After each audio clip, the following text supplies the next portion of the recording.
My name is Mike Pellegrin. I'm a Cycle 3 teacher at Gerald McShane School in Montreal. During the time students are in my class, I want them to be immersed in as many kinds of texts as possible. Genre study is a perfect way to do this. We're going to have a brainstorm, a brief reflection. When I do a genre study, first I find out what students already know about the genre. Then I immerse them in text by giving them opportunities to look at many books in that genre. This allows them to explore the structure and features of a genre and to find out for themselves what it's all about. Then we share what they've discovered. So what is biography? Let's get started. A biography is a type of story that describes someone's life. Okay, so it's story, and we could say describes life. They don't have characters and there's not conflict or anything. They're just information. Okay, so example, no characters and no conflict. All of these are explorations. When we're reading a biography, we'll be looking at that and saying, okay, are there characters in there? Is there a story? A biography is like a little description to what a person and what he has done or what she has done in his or her life. Watching the seedlings take root gives Wangari the idea to plant more, to start a farm for baby trees, a nursery. In an open space, she plants row after row of tiny trees. Our lives will be better when we have trees again. You'll see, we're planting the seeds of hope. The trees will be an army that will stop them. Who's the army? The army of women or even all the world. Of all the world will fight them, absolutely. I'm sure if you, in this class, found out today in the news that they were cutting down all the trees in Kenya. I would think of playing the first plant to Kenya. Rockin', okay. I think they would never do that because they know how much Wangari did for the country. And they know she doesn't deserve for them to cut down her trees, even if she is in heaven. Wow. They don't say how she got out of prison, but that's interesting because you're asking a question, right? And that's the type of thing that we could go further into. Today, a biographer decides, I'm going to write a biography. Why did he choose Steve Jobs? Why did we choose Wangari? Well, Steve Jobs, he revolutionized how you would use electronics like the iPod. If you look at Wangari, she planted trees and she helped people with how they lived, and now they have wood and there's lots of trees and it's not like a desert. They're not working as hard. They chose her because she helped people, so we choose people to write biographies about because... Especially, they did something that changed everything. I can change a little bit of people, but what she did, she changed a whole country. After they've had their responses, they've really got their feelings out, their thoughts or ideas, then go and compare that in teams, compare that to another biography. They're allowed to choose a biography, and with that biography say, what was the one we read, and what's this other one, and let's see what's different. We want to be looking out for things we talked about. Did the image complete the idea? Is the person on the cover, is the information about someone?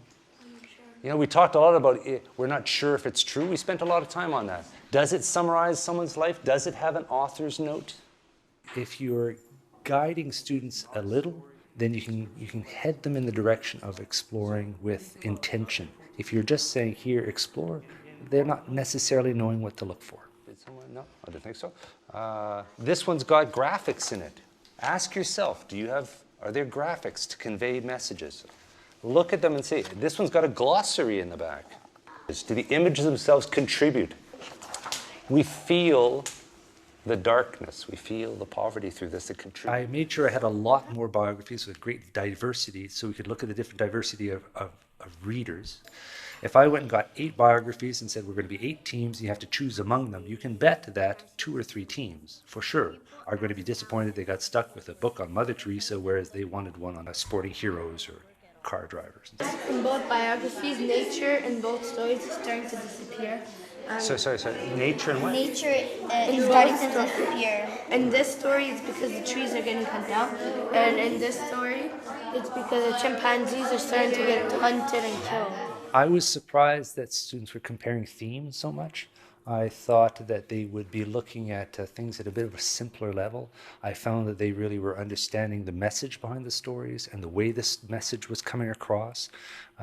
And they were much more critical than I thought. They had much more of an eye of, I want to make sure this is believable, this is understandable. So their media savviness was pretty impressive. They're all real pictures of the real people. Instead, if it's like an animation, it's from their writing their stories.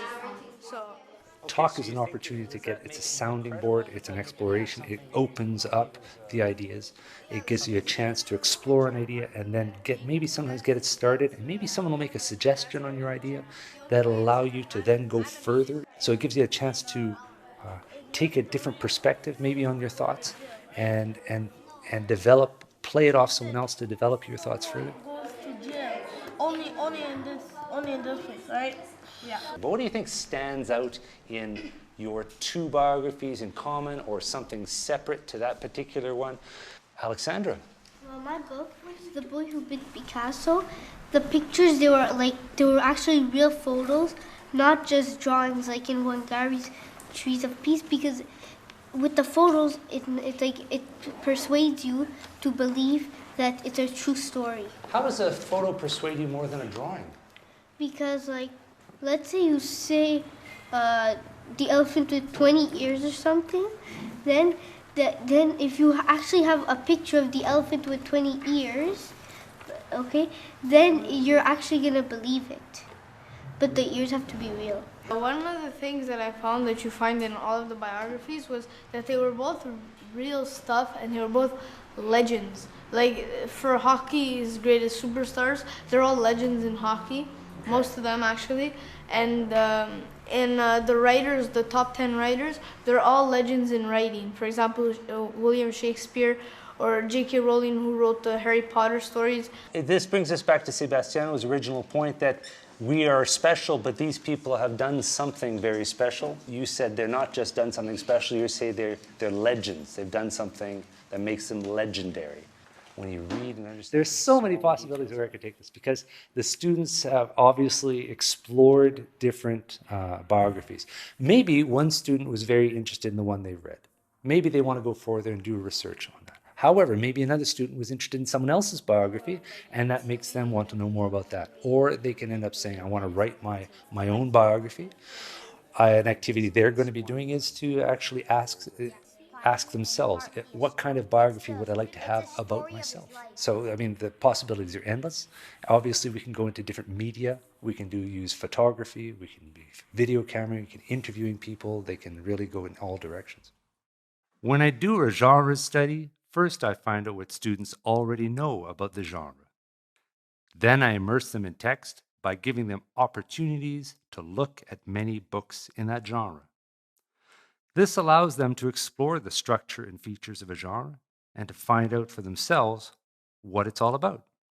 Then we share what they've discovered.